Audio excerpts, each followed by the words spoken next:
Okay, so today we're going to learn how to use the portable grinder and go over some safety issues with it, and then how to use it, and different wheels you can use while using this grinder. First thing, well, there you go. You got to make sure your parts stay on. But you want to have it unplugged. You don't want to work with this while it's plugged.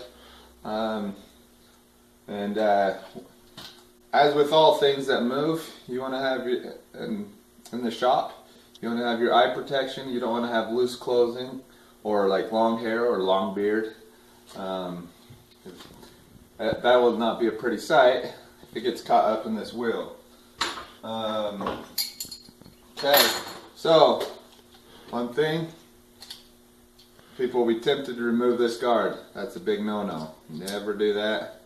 And it's adjustable here, but you don't want to have it back here because then it'll be just coming back at your face. So you never want to come past. You can adjust it from here to here, and that will help protect you from the sparks and metal flying up at you. But you always want to leave it on. Okay? And make sure it's actually straight.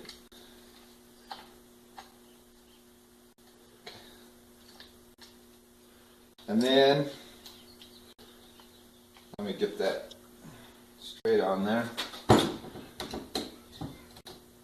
Most likely you won't have to touch it much. Okay? And on this grinder, there goes that piece again. I'm just going to leave it off for a minute. You have a couple of different adjustments on it. You can rotate your handle depending on what you're doing. And then you can put your handle, you can screw it in here, here, or here, depending on your angle that you're at and what hand you are dominant at. I'm going to put it like that so that feels natural for me. Okay? So, just looking at our wheels, I've got several different types of wheels here. I'll show you. I looked in the manual, and this is rated up. It has to be a minimum of 11,000 RPMs. So you want to check on your discs what they're rated for. This one's rated up to 13,300, so we're good. The wheel has to be rated for more than the grinder. So you need to check those. Okay, we're back. Long video. And you want to check to see if they're in good sound shape. If there's big chips in them or cracks in them,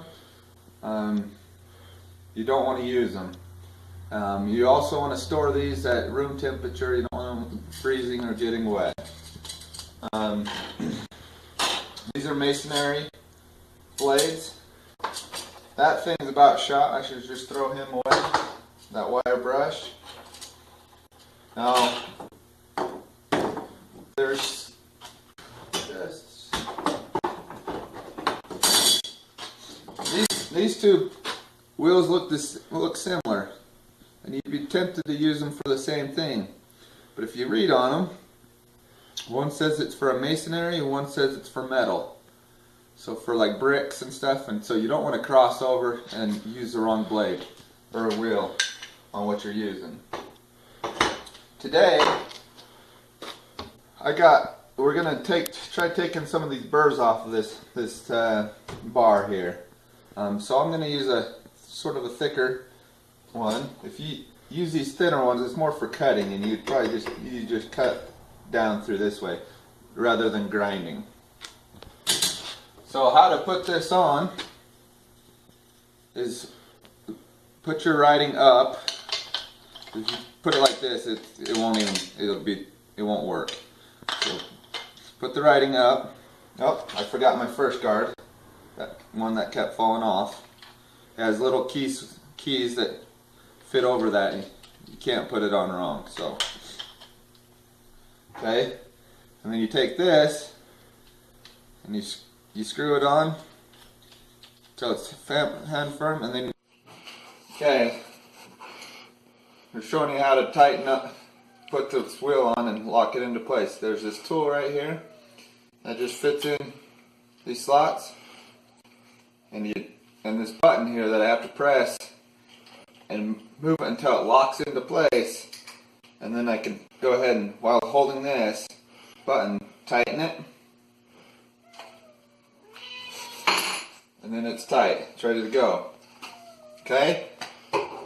Now before you even start, you need to make sure your area is clear of flammable material and of people. You need to make sure people know where you're at, and you know where they're at. You're not going to send sparks on them. You need a face shield for this, and if you don't want sparks on you, then you're going to want some protective clothing and or gloves. One thing you need to be aware of is your cord. This happens all too often. People get grinding and they slip and then they hit their cord. You got to be aware of it, and you always want to have two hands holding firm when you're grinding, and you want to come at it from about a 10 to 15 degree angle. So you don't want to be up like that, or down like this. About 10 to 15 degree angle. Okay? And then when you first start it, you want to make sure that it doesn't, before you put it on, you want to make sure that it's not uneven and there's a lot of vibration. Because if there's a lot of vibration, you either don't have it on straight or the wheel is bad. And then when you put it down into the metal, you don't want to put a lot of pressure on it. Just light pressure, go back and forth. Don't hold it in one spot for very long, because it will grind that away and it'll be hard to get that smooth again. Okay, so I'm just going to go ahead and start.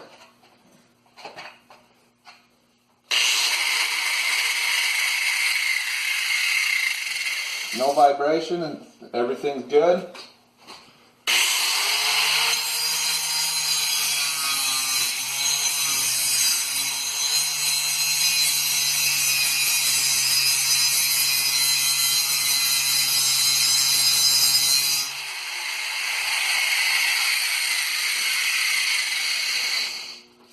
I wait for the wheel to stop before I put it down, because if it's still going, it's going to walk everywhere and do some damage. I'm going to unplug it when I'm done. And there you go. You can see it's going to be hot, so don't touch it with your fingers, but it ground off that thing just nice and easy. So just as a highlight, again, always have your guard on, two hands holding it firm. Be aware of your cord. While you're working on it, have it unplugged. And inspect your wheels before you use them. Make sure they're good. And anything else. Just be safe. Think about what you're doing before you do it. Okay.